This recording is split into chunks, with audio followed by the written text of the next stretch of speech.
Shalom saudara-saudara yang terkasih dalam Tuhan Yesus Shalom. Kristus. Kembali lagi kita akan membahas tentang makna dari perjamuan kudus. Ya, sebelumnya mari kita satu dalam doa. Mari kita satu dalam doa. Bapa di surga, Bapa di dalam nama Tuhan Yesus, kami bersyukur Tuhan, pemeliharaan Tuhan sepanjang hari ini, pimpinan Tuhan sepanjang hari ini dalam pimpinan kuasa dari Roh Kudus, supaya kami hidup sesuai dengan kehendak Tuhan, dijalankan Tuhan, tidak menyimpang ke kiri kanan. Kami bersyukur Roh Kudus terus memimpin hidup kami, menyempurnakan kami, melindungi kami dari serangan roh jahat, roh kematian, roh dunia, roh mati, roh santet, sihir, tenung, tumbal, guna-guna, dan melindungi kami dari serangan roh penyakit apapun, termasuk COVID-19. Dipatahkan kuasanya dengan darah Yesus Kristus Tuhan. Kami mohon Roh Kudus mengurapi kami berdua untuk menyampaikan visi hatimu di dalam nama Tuhan Yesus. Kami berdoa dan bersyukur. Haleluya. Amin. Amin. Ya. Sekarang kita mulai lagi untuk pembahasan dari makna dibalik dari perjamuan kudus, yang seperti kemarin kan kita sudah baca dari Yohanes 6 ayat 54. Barang siapa makan dagingku dan minum darahku, ia mempunyai hidup yang kekal, dan aku akan membangkitkan dia pada akhir zaman. Ya, saya langsung aja ya. Jadi kalau kita bicara firman Tuhan ini, bahwa perjamuan kudus ini makanan dan minuman yang kita makan sehari-hari. Jadi bukan hanya makanan jasmani, tapi makanan rohani. Kita makan firman Tuhan dan kita makan tubuh dan darah Kristus, ya, bukan lambang. Jadi ketika kita angkat hosti melebihi atas kepala kita dan kita memperkatakan firman bahwa itulah tubuh Kristus dari Tuhan Yesus Kristus, kita mengangkat anggur di atas kepala kita, kita berdoa, kita mengucapkan firman Tuhan, inilah darah Yesus Kristus yang benar-benar minuman, bukan lambang ya. Bicara tubuh dan darah Kristus ini adalah bicara tentang kekekalan. Ya, Tuhan Yesus mengajarkan kita, ya, waktu pelayanannya di bumi itu bicara kekekalan di dalam tubuh dan darah Kristus. Artinya kekekalan ini mencakup bicara tentang kerajaan surga. Jadi kalau kerajaan surga kita lihat di awal, ya, waktu manusia belum jatuh dalam dosa, Adam tuh menyaksikan kerajaan surga, melihat Taman Eden, Taman Firdaus, Taman Tuhan yang indah. Ada banyak pohon-pohon, semuanya makanan, bisa tinggal petik buah-buahan. Diciptakan Hawa untuk menemaninya, indah ya. Jadi manusia pertama tuh pernah merasakan surga, tapi ketika berbuat dosa, kehilangan gambar Allah dalam diri mereka, sehingga mereka jatuh dalam dosa, diusir dari Taman Eden. Nah, Tuhan Yesus waktu pelayanannya di bumi mengembalikan lagi gambar Allah, ya, dalam kita ini. Jadi kita ini, tubuh kita ini bait Roh Kudus, bait Allah. Jadi dikembalikan lagi kita menikmati surga walaupun kita masih hidup di bumi. Tuhan Yesus memberikan kiat-kiatnya ya. Bagaimana sih caranya menikmati surga walaupun masih di bumi? Itu adalah di dalam Yohanes 6:54 tadi ya, Yohanes 6:54 yang kita baca. Kita makan daging Tuhan dan minum darah Tuhan ya. Karena ketika kita doa itu terjadi, firman Tuhan itu hidup. Ketika kita angkat hosti, firman Tuhan itu hidup. Hosti itu tubuh Kristus, bukan lambang. Anggur itu darah Kristus, bukan lambang ya, hidup firman Tuhan. Nah, ini ada janji kekekalan ya, kekekalan ketika kita makan dan minum darah Kristus itu. Kita akan buka janji kekekalan yang saya mau kupas aspek ini di Matius 8 ayat ke-11. Coba bacakan Matius 8 ayat 11. Matius 8 ayat 11. Aku berkata kepadamu, banyak orang akan datang dari timur dan barat dan duduk makan bersama-sama dengan Abraham, Ishak, dan Yakub di dalam kerajaan sorga. Coba ulangin lagi. Aku berkata kepadamu, Matius 8 ayat 11. Aku berkata kepadamu, banyak orang akan datang dari timur dan barat dan duduk makan bersama-sama dengan Abraham, Ishak, dan Yakub di dalam kerajaan sorga. Nah, ini perkataan Tuhan Yesus di Injil Matius. Banyak orang akan datang dari timur dan barat. Nah, ini bicara tentang banyak orang-orang yang akan dipilih Tuhan untuk berkumpul bersama-sama Abraham, Ishak, dan Yakub. Kita tahu ya, kalau kita melihat Alkitab Perjanjian Lama, ya, itu Allah nenek orang moyang Israel disebutkan Allah Abraham, Allah Ishak, dan Allah Yakub. Artinya apa? Allah yang hidup, Allah yang kekal, ya. Allah Abraham, Allah Ishak, dan Allah Yakub. Allah sebutan bapak leluhur kita. Ini bicara kekekalan. Tapi nanti pada menjelang kedatangan Tuhan sudah punya rencana bahwa akan dikumpulkan dari timur dan barat anak-anak Tuhan yang akan berkumpul dengan Abraham, Ishak, dan Yakub. Nah, itulah kita, ya. Jadi kita ini walaupun rentang waktunya beda sama Bapak Abraham itu ribuan tahun, tapi nanti kita akan kumpul-kumpul bersama pada waktu kedatangan Tuhan, rapture. Makanya kita selalu berdoa untuk menggenapi firman Tuhan di 1 Tesalonika 4 ayat 17. Ya, kita tidak usah baca, cuma nanti buka lagi 1 Tesalonika 4 ayat 17 untuk digenapi dalam hidup kita.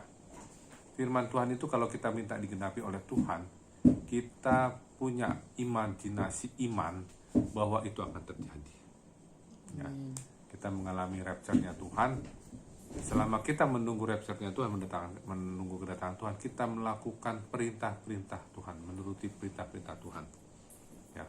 Kalau kita menuruti firman Tuhan, janji firman Tuhan di Yohanes 8 ayat 51, kita tidak akan mengalami maut selama-lamanya. Coba dibaca Yohanes 8 ayat 51 kalau kita menuruti firman perintah Tuhan. Yohanes 8 ayat 51. Yohanes 8 ayat 51.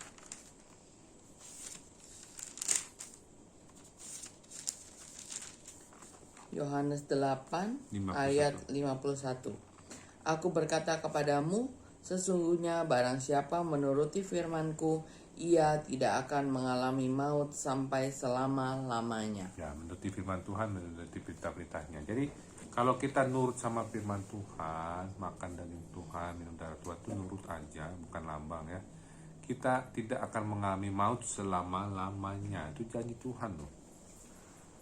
Tidak akan mengalami maut selama-lamanya ya. Pernikahan kita juga tidak dipisahkan oleh maut. Karena kita percaya firman Tuhan bahwa pernikahan itu sekali untuk selamanya. Apa dasarnya? Karena pernikahan anak domba kita sebagai mempelai Kristus itu cuma sekali. Nanti pada waktu rapture ya, itu nanti kita dikumpulkan di tempat khusus Tuhan. Nanti ada pesta perjamuan kawin anak domba. Nah, kita sebagai mempelai Kristus, mempelai wanitanya, cuma sekali. Pernikahan tuh sekali. Bayangin, kerajaan surga aja menunggu kita sebagai mempelai Kristus untuk dipersiapkan sebagai mempelainya yang hidupnya berkenan, tidak bercacat, tidak bercela, tidak bernoda. Ya, itu kita harus bayangin, mengimajinasi bahwa betapa kudusnya pernikahan itu. Nah, kadang-kadang manusia mensalahgunakan ya, pernikahan itu bisa 2 kali, 3 kali. Ya. Jadi kalau misalnya ada orang yang doyan menikah dengan alasan apapun, makanya firman Tuhan itu bilang karena kebebalan hatimu ya, ketegaran ya apa ya, ya pokoknya hatinya yang nggak beres. Kalau hati kita diterangi firman Tuhan, pasangannya cuma kita cuman ya, kita itu doang, maksudnya ya saya sama istri saya, maksudnya tidak ada menggantikan lagi ya. Walaupun memang kalau misalnya udah tua ya, misalnya ada yang dipanggil duluan sudah dipanggil Tuhan Yesus, sudah pekerjaan selesai, tetap kita tidak menikah lagi. Makanya itu pelajaran yang sangat-sangat berharga ya. Kenapa? Karena banyak yang menyangka wah itu bisa nikah lagi kalau pasangannya sudah ya dipanggil Tuhan ya. Sebenarnya tidak demikian ya. Jadi kalau kita melihat bahwa itu semua itu kalau pernikahan ulang itu, bukan pernikahan ulang, pernikahan lagi itu berhubungan dengan keinginan daging. Ya. Makanya orang-orang yang hidup dalam keinginan daging belum hidup oleh roh. Kalau kita hidup oleh roh, kita akan menuruti firman Tuhan ini. Ya. Makanya banyak orang-orang yang menyangka bahwa pernikahan itu gampangan, bisa kawin cerai, ya, bisa poligami, ya, bahkan bisa kawin kontrak, ya. Ya itu masing-masing pendapat orang, ya. Tapi menurut kita kebenarannya adalah pernikahan itu utuh sekali selama-lamanya. Apa benchmarknya, apa referensinya? Kita mengikuti teladan Kristus yang hanya menikah satu kali sama mempelainya, itu gerejanya, itu kita semua. Ya, tidak ada pernikahan yang berikutnya, cuma sekali doang kok.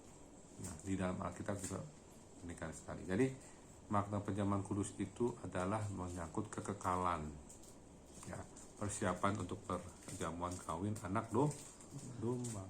Dan yang ketiga tadi, kita akan berkumpul sama orang-orang kudus Tuhan yang sudah jelas di Alkitab dalam kerajaan surga, ya.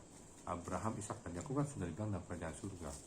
Nanti kalau kita sudah mengalami rapture-nya Tuhan yang kita masih hidup ini, kita akan seperti bertemu langsung apa yang kita baca di Alkitab. Kita bertemu dengan tokoh-tokoh di dalam kitab, yaitu Abraham, Ishak, Yakub, Daud, Yunus, ya, Daniel, Elia, Musa, ya, rasul-rasul, semuanya kita akan ketemu. Kita akan banyak cerita di surga tentang pengalaman-pengalaman mereka sebagai orang-orang yang punya raksasa iman, artinya iman yang besar, ya. Kita belajar untuk menanti mereka untuk mempunyai iman di dalam Yesus Kristus. Ya, seperti itu kira-kira penjelasan dari saya. Jadi jangan pernah remehkan firman Tuhan, ya. Jangan anggap firman Tuhan itu menurut anggapan pemahaman kita sendiri, ya. Bukan lambang perjamuan kudus, sekali lagi bukan lambang, tapi itu firman yang hidup. Kalau kita menuruti firman, tadi apa kata firman Tuhan Yohanes 8:51, kita tidak akan mengalami maut selama-lamanya. Jadi hidup kita ini haknya hanya dipegang sama Tuhan, ya, bukan hak dari iblis. Jadi iblis tidak berhak untuk memakan kita atau mencelakakan kita atau istilahnya mengambil darah kita, ya, untuk keperluan-keperluan dia. Enggak, kita milik Kristus. Karena kita sudah ditebus oleh Tuhan Yesus Kristus melalui darahnya, kita sempurna utuh milik Tuhan karena kita sudah ditebus, disucikan, kuduskan, dibersihkan, dibasuh, dimurnikan oleh darah anak domba Allah dari Kristus, dan dimeteraikan Roh Kudus sampai kedatangan Tuhan menjemput kita semua dalam awan. Kita terangkat dalam awan menyongsong Tuhan di angkasa, dan kita selama-lamanya bersama Tuhan. Haleluya, amin. Mari kita satu dalam doa. Kita berdoa. Bapa di surga, terima kasih Tuhan, Kau sungguh baik bagi kami. Terima kasih atas firman Tuhan ini yang Roh Kudus, Kau yang mempercayakan kami Tuhan untuk perkara ini, untuk menyampaikan firman Tuhan di channel YouTube ini. Kami percaya Tuhan Kau akan memberikan kepercayaan yang lebih lagi.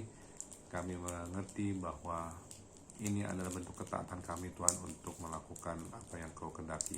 Tapi kami percaya Tuhan, nanti suatu saat nanti Engkau akan memperhadapkan kami dengan banyak orang Tuhan yang tidak terhitung, mungkin nggak tahu apa berapa jumlahnya, terserah Tuhan saja, bahwa akan menyampaikan firman Tuhan ini secara live kepada orang-orang yang membutuhkan berita kabar sukacita ini, bahwa mereka juga mau mengenal Tuhan melalui pemberitaan dari kami Tuhan.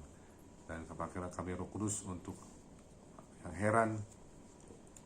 Kami mau Tuhan Yesus, apapun yang Kau kerjakan kepada kami mau giat dalam pekerjaan Tuhan.